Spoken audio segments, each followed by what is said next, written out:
Thank you very much, Laskin Corla, and on behalf of Minister Donoghue and government colleagues, thank the deputies for bringing forward the motion here today.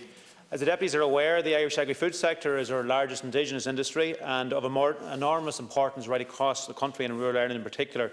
It's a sector that touches off every rural parish in the country and supports a balanced regional economy that drives €13.5 billion in exports. It's truly an exceptional sector with excellent farmers, excellent food producers and excellent processors at its core.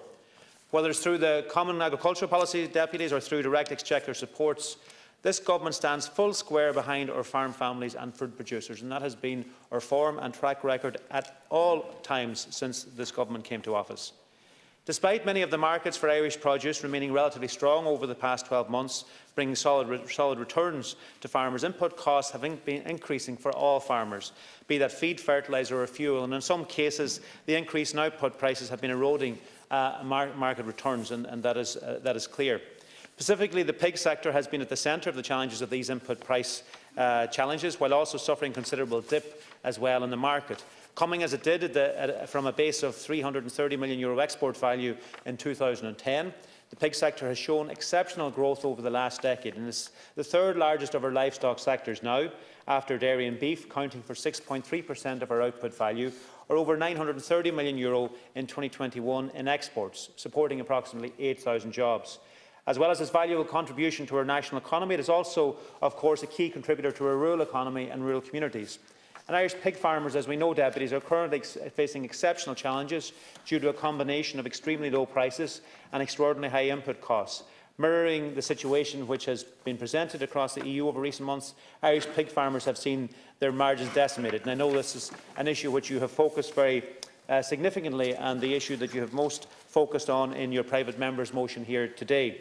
As you will also know, Minister of State Martin Hayden and I have engaged at length with the stakeholders in this sector and through the IFA's National Pig Committee, very much in understanding and working with them, knowing the challenges that they are under at the moment.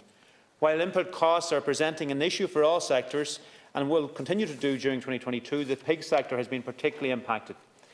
Production is very dependent on the use of compound feeds and is thus more exposed than other sectors to fluctuations in feed prices. And for the sector, this price cost squeeze is being felt acutely already, the sector has not shared the positive prices context of other sectors over the course of the last few months. Rather, it is caught now in a low point in the price cycle, with global market disturbance and worsening price cost squeeze. With many farmers reporting credit lines extended to them for feed being curtailed, the cash reserves built up over the better 2019 and 20 period will deplete accordingly, and feed mills are working with their customers, I know, but they themselves are also under pressure.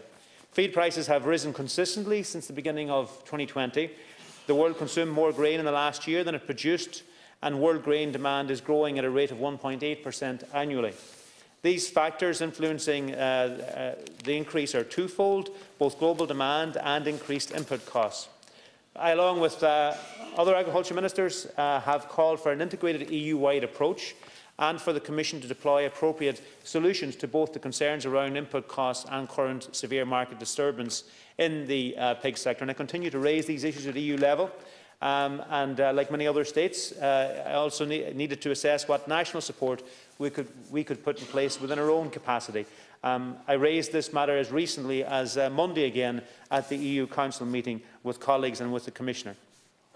A series of measures have been brought forward to support the Irish pig sector, including intensification of promotion activity by Bord Bia and advisory supports from Teagasc. There is also financial support, which is important here as well, through the Brexit Impact Loan Scheme and the COVID-19 Credit Guarantee Scheme, both of which are financed by the Department of Agriculture, Food and Marine in partnership with the Department of Enterprise, Trade and Employment, and can be used for working capital and important supports at the moment. And the Minister of State Hayden and myself also recently met with the main banks and the Strategic Banking Corporation of Ireland as well to specifically discuss the crisis. And the banks have outlined their continued commitment to supporting their customers, and I know farmers are engaging with them. I was pleased yesterday then, and importantly felt in terms of taking action at national level to announce a support scheme with a fund of €7 million, and which will allow for partial compensation payments in the region of €20,000 to pig farmers. I delivered this package following thorough engagement with the IFA and its National Pig Committee. I'm grateful to the support of my Cabinet colleagues for approving this support package yesterday. It is an emergency response as an urgent short-term solution to assist producers that would be viable, but for the current extreme market circumstances. It is the biggest, I believe, package that there has been for the sector at any stage in the country's history, and it's a reflection of the challenge that the sector is under at the moment. And it's also at the maximum level, €20,000, which is available under the state aid de minimis rules. 20,000 is the maximum that can be awarded to any one farm under that, and that is the mechanism which we are using to introduce this scheme, and in order to ensure that it can be got to farmers as quickly as possible at a time where they're under immense pressure. This support scheme is, and I believe it does reflect the challenge that they're under. And I know, I can assure you that my department and agencies will continue as well to do all they can to support pig farmers through the difficult period ahead. As we're all aware, farmers are facing increased fertiliser prices due to factors outside of their control as well. In a more broad sense, energy prices remain well above 2021 levels. And increased global demand continues, particularly from the big grain-producing nations. Increased transport costs and EU-imposed tariffs and duties on certain third-country imports also add to these prices. Again, that's an issue I've raised consistently at EU Council level. The spike in prices will have an impact on farm margins in 2022, but farmers, led by advice from my own department in Chugusk, are taking steps to reduce usage and mitigate, where possible, the worst effects of the increases. Last year as well, deputies, I tasked Chugusk with laying out a credible roadmap to help farmers reduce their dependency on chemical fertiliser in the short and medium term. And last month I launched the 2022 Soils, Nutrients and Fertiliser campaign at Chugusk Ballyhaise College in response to the unprecedented fertiliser price levels. This roadmap can be good for the environment, but particularly importantly good for the pocket at the moment. And there's undoubtedly, and I think we'll all know this, undoubtedly a lot more that we can get out of the effective use of organic fertiliser in terms of how it's applied, when it's applied, and maximising its capacity as well to reduce costs and grow grass. I've written also to the European Commissioner examining the effect of the European market of removing anti-dumping measures, and a decision is expected shortly on this. Notwithstanding all of this, deputies, I'm acutely aware of the challenges that many farmers will face this year, and we're working hard to offset these increases. And as you'll know, since I was appointed as Minister for Agriculture, Food and the Marine, I've sought to use Exchequer funding in the most effective way possible to support our farmers. Working with Cabinet colleagues, and including Minister Donoghue and Minister McGrath, we delivered an 11% increase in the department's budget for last year, followed up by a 2% increase on top of that for this year. This funding is being used to support farmers and underpin incomes through the continuation of key schemes, including GLASS and the Beef Data Genomics Programme, as well as creating new measures such as the Strong Corporation Scheme, which can deliver, for example, €10,000 to a 100-acre tillage farm. We're also seeking new and innovative ways of protecting farm incomes and ensuring their long-term viability for the sector. As you know, in the past, often between CAP programmes, there has been gaps in schemes where they didn't exist. That didn't happen this time because the government has a massive commitment to ensuring that we support farm incomes and support farmers, and we've continued all of those schemes. On behalf of Minister Donoghue and I thank the deputies for bringing forward the motion today. As you can see, we're taking a whole-of-government approach in supporting farmers and farm families. Our farm families are rural communities, and our food producers are the backbone of this world-class sector, and we're taking every step to support them at this challenging time. Through the incoming CAP strategic plan, which will run from next year until 2027, I've secured an extra €1 billion for various farm scheme supports. That's a 50% increase on the previous CAP programme.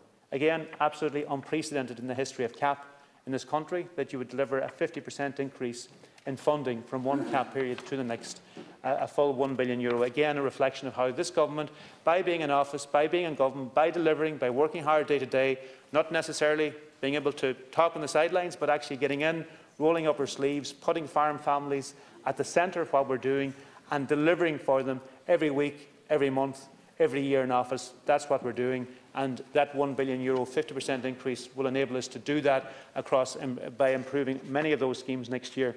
For example, the new flagship agri-environmental scheme will see up to a maximum payment of €10,500 to farmers taking part in the cooperative measures, which is real money to real farm families, making a real difference to them by being in government, working hard for them day by day and delivering. So we're taking an approach to address short-term challenges now, while laying foundations to ensure the long-term viability and success of our agri-food sector, and viability and success and profitability of our farm families. And this government is doing everything Alaska Corn in its power to back our families and our farmers, and will continue to do so. Are you moving the amendment?